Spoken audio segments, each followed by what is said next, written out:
What's up, Itoba? My name is Andre, and before I go into today's video, let me ask you for one thing right away. If you can leave a like, thank you so much for that. It's the best way to show support. If you are new to my channel, also consider to subscribe. Now, two things. I have a Discord server with more than 1000 members. Link below the video if you want to join. Totally free. There is no reason to not do it. Amazing place to interact with me or to interact with other collectors. And I also have a Patreon community. That's the best way to support the channel, where I put content every week. If you join the Patreon today, you have access to more than 100 exclusive videos. Yeah, that's right, I know it's a crazy number, but I've been working quite hard on the Patreon side. That said, let's go into this one, and I hope you find some value. Hey, in your opinion, what inspires a person to collect? In USA, there is a culture of sports cards from baseball, and we fall into the niche in the US. But once Europe, South America, and Middle East collect, Asia, I feel like low-key already collects. I sold high-end cards to Asia that never went back on the market, and I don't have an online presence. That's actually great information, my friend. Soccer, without a question, will be the #1 collected sport. Well, look, I love this hot take because, let's be real, my community probably also believe on this one, but it's always good to see someone that is as bullish as me about the soccer card market. But let's continue. If you had to be the head of business development for sports collectibles in Europe, let's say, what strategies would you implement to build the card collection culture? Well, first of all, thank you so much for the question, my friend. It's a very complex one. I feel like there is at least two questions there, but I love it. And I will try to share my perspective with you. I'll always, again, just my opinion, and the goal of this community, the goal of this Patreon is, okay, I share my perspective, but let's all have some critical thinking about this topic. Look, education first, and after that, time. First of all, like I said, what a great question, my friend. Generally, I share your positive and bullish sentiment about the soccer card market. We are in a unique position, and people like you, people like me, and let's be real, most of my YouTube followers are well aware of that. Now, there is this thing, we need time. Unfortunately, many will give up in this process. This is always what the time in the market versus timing the market. Most people try to time the market, but what most people need to do is stay on the market for 1 year. Actually, not 1 year, 2 years, 3 years, 4 years, 5 years, and keep grinding, keep understanding, okay, this is a bullish cycle, this is a bearish cycle, and with that, your knowledge will be amazing and will prepare you for different cycles, and that's the key when it comes to investing in collectibles. Let's refocus. The good news, actually not the good news, unfortunately, many will give up in this process. In fact, many already end up leaving the market. The good news now, they are that much of a loss, you know. Look, not that, for me, the more eyes, the better, no doubt about that. But the guys that end up leaving the market, in reality, most of them end up entering the market because of the money associated, never because of the value. That's why I tend to say on my disclaimer, at least back in the day, price is what you pay, value is what you get. And when you focus too much on the price, value becomes irrelevant for you. And the prices changes, you cannot adapt your perception for the real value of the item. Think about this, you paid 1K for an amazing Messi rookie. If that card is $500 right now, look, I know the price is different, but the value is still there if you believe in that card long run. It's the old saying, you lose when you sell, and look, the reality is, if you are operating in the long run, you should not be worried about the state of the market now. I actually think you should be happy about the state of the market now. Is the market down? Yes, but that's good news for those who plan to stick around for the next 10, 20 years. This is a slow grind, it will take time. We saw a crazy bull run in 2021, and now we are facing still a correction, but I feel like a lot of cards are already performing quite well again and finding stabilization. For me, that's crucial. If our market are solely sustained by Americans, at this point, it would be irrelevant. This is a very, I would say this is a hot take, no doubt about that, but I strongly believe in it.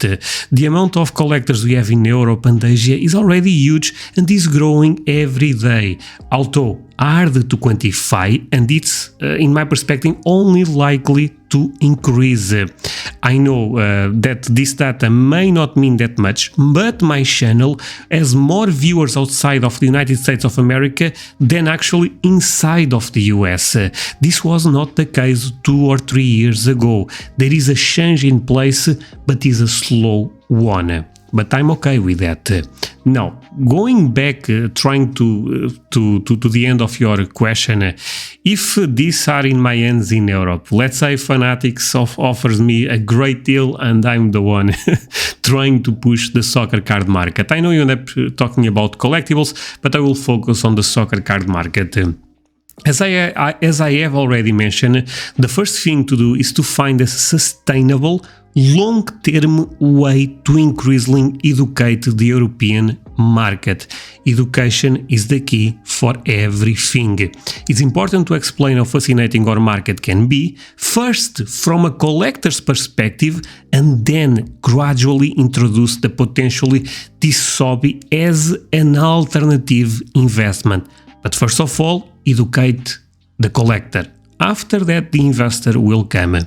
So guys, quick pause on this one, but trust me, it's an important message. Recently, I became affiliated with PWCC, and I believe they are the best in the business. If you like to buy pre-modern and modern and even vintage, they are probably the best place you can find for the soccer card market.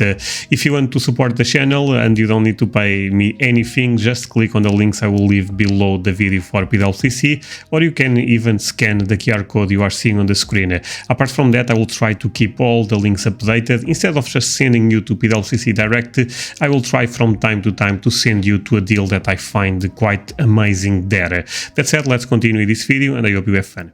This education can take various forms, as you can imagine. Small things can make all the difference. Every 4 years, this is a random example, but stickers for the World Cup are released, right? So why not starting include some autograph or numbered cards, in the distribution of that set in particular? If someone opens a pack and finds Mbappe auto, it's almost guaranteed that person will start researching its value, its rarity, etc. And that collector will likely talk to friends and explain the soccer card market to them. These small things really do make a big difference. Andre, that's nothing new. We had that. Not really. I mean, I'm talking applying the same logic you guys did with the one-of-ones in America, but for Europe. And it's not just the one-of-ones, a bunch of different parallels, a bunch of different numbered cards, a bunch of different autos in stickers. Imagine a kid looking at a pack and all of a sudden there is a Cristiano Ronaldo auto. That guy 100% will go to Google and search what's going on here. That's amazing, and that's how you force education into them. You spark the curiosity on them. In Europe, we already have many casual collectors. I think that's also very important to say. The first step is to try and elevate them to the next level. This happens with education. Also, education takes time. Everything is connected, my friends. Now, a couple of examples that I would say they are related with infrastructures leads to education. PSA is a random example, but PSA is the king leader, is the king on the market right now when it comes to grading cards. We need companies like PSA, even BGS and SGC, and other companies. Even a company like Panini America should be producing Panini America type of products for Europe. Tops should also be I know this will change a lot with Fanatics, and that will be a different conversation, but we need the product in Europe basically. If they may face some challenging initial years, it's essentially to have this kind of infrastructure in Europe. These companies bring with them credibility and educational marketing. This goes for PSA, this goes for Panini, for Tops, for BGS, wherever the company, they need to be in America. And you can tell me, yeah, Andre, but that takes a lot of money. That's why I said, you put me I'm the big guy leading Fanatics, trying to push the narrative in Europe. I would invest on this type of stuff. I know it takes a lot of money. Like I said, the first years they actually can be really, really difficult, but this is a process that needs to happen. Now, card shops, for example, in Europe, many card shops are associated with trading card games, TCGs, specific Pokemon and Magic the Gathering. Look, in my city, and it's a fair small city, we had at one point 3 card shops, but most of them just sell Magic the Gathering. There was some Yu-Gi-Oh!, some Pokemon, but you can see very focused on TCG stuff. Imagine, again, they are part of a group that could have some connection with sports cards. Of course, maybe they have to be, maybe Fanatics or Panini or whatever the company needs to give them an incentive, a better commission, but this needs to happen. This is the type of culture that we need to start implement slow with time, but always grinding this market. Slowly, we should start creating partnerships between these shops and products related to our market. This could be, again, cards, this could be grading, this could be other types of middleman service, but we have to have this in place. Infrastructure. I know my English is not the best, my friends, but I'm trying to say those complicated words. Now, let's talk a bit about marketing. The concept of marketing is vast, and to target Europe, or even Asia, but let's say Europe, it needs to be very well taught.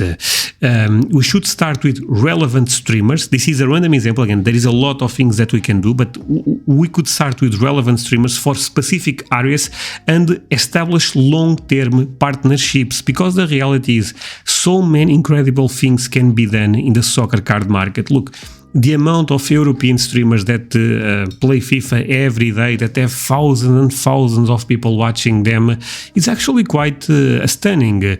Another potential partnership could be Panini or Topps contacting EA Sports, trying to look.